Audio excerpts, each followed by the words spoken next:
जैसे तू नसीब माथी नहीं, नसीब माथी नहीं। तो चलिए हम डिस्कस करते हैं स्फेरिकल रोलर बेयरिंग। तो स्फेरिकल रोलर बेयरिंग्स के फीचर्स के बारे में जानते हैं कि इसके फीचर्स क्या क्या हैं। तो इसका सबसे पहला फीचर ये है कि ये हैवी एक्सियल और हैवी रेडियल लोड को सपोर्ट करता है। अभी यहाँ क्वेश्चन अराइज होता है एक्सियल लोड क्या है, रेडियल लोड क्या है। तो जब इस बेयरिंग को मैं किसी शाफ्ट में इंसर्ट करूँगा तो उस शाफ्ट के लेंथ के अलोंग जो एक्सिस होगी उसे हम लॉन्गिट्यूडनल एक्सिस बोलते हैं। तो उस एक्सिस के अलोंग जब लोड लगेगा या उसके पैरेलल, उस एक्सिस के पैरेलल लोड लगेगा तो उस लोड को हम क्या बोलेंगे, एक्सियल लोड, या हम उसे थ्रस्ट लोड के भी नाम से जानते हैं। बट अगर लॉन्गिट्यूडनल एक्सिस के परपेंडिकुलर अगर आपका लोड रेडियली एक्ट कर रहा है तो उस लोड को हम क्या बोलेंगे, रेडियल लोड, या फिर हम उसे ट्रांसवर्स लोड भी कहते हैं।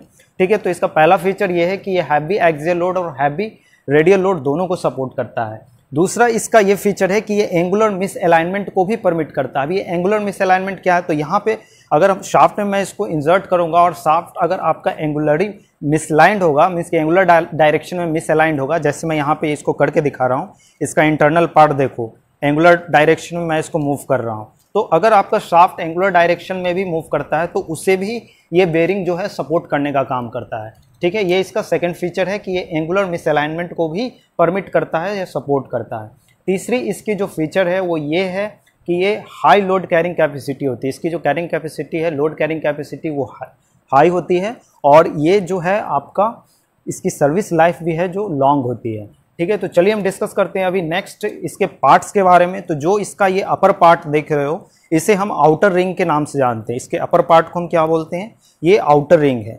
इसका जो इनर पार्ट है, ये वाला पार्ट है जो जिसे मैं अभी हाथ से टच करके रोटेट कर रहा हूँ, तो ये जो इसका इनर पार्ट है इसे हम इनर रिंग के नाम से जानते हैं। अभी इसके इंटरनल पार्ट्स के बारे में जानते हैं। तो ये जो आपका सिलेंड्रिकल एलिमेंट है, ये जो आपका सिलेंड्रिकल एलिमेंट है इसे हम रोलर के नाम से जानते हैं। और ये रोलर जिस एलिमेंट में फिटेड है, आप ध्यान से देखोगे तो ये सारे रोलर जो है वो इक्वली स्पेस्ड है, इक्वल डिस्टेंस पे है, और एक नीचे वाले एलिमेंट पे, इस एलिमेंट पे ये फिटेड है। इस एलिमेंट को हम क्या बोलते हैं, इसे हम केज बोलते हैं या इसे रोलर रिटेनर के भी नाम से जानते हैं। ठीक है, अब यहाँ पे देखोगे तो बीच में एक डिवाइडर है।